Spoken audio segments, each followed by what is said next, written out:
Enero ngayong taon nang mabuo ang We Need a Leader movement kung saan voters literacy seminar ang kanilang pangunahing advokasya.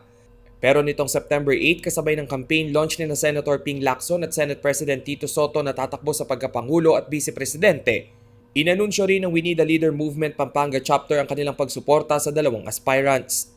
Ayon kay We Need a Leader volunteer Loret Santos, naging malaking puntos ni Lacson ang umani malinis nitong track record sa public service sa loob ng 5 dekada, kung kaya't siya ang napili nilang suportahan sa nalalapit na halalan. Siya ay malinis, walang issue sa korupsyon. Walang pork barrel o hindi kumukuha ng CDF o PDAF. Galit sa korupsyon, siya ang number 1 na nag-expose ng korupsyon sa Senado.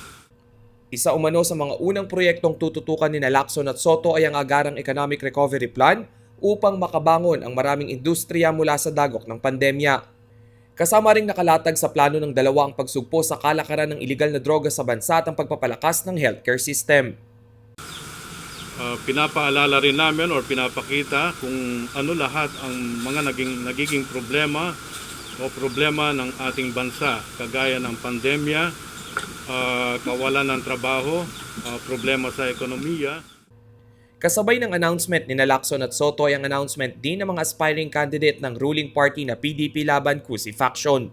Ito na rin ang ikalawang beses na susubok si Lacson na maluklok sa pinakamataas na posisyon ng Republika. 2004 nang maranasan niya ang landslide loss sa katunggaling si dating Pangulong Gloria Macapagal Arroyo. Ilan sa mga naipasang batas ni Lacson ay ang Anti-Hazing Law of 2018 at Free Irrigation Service Act.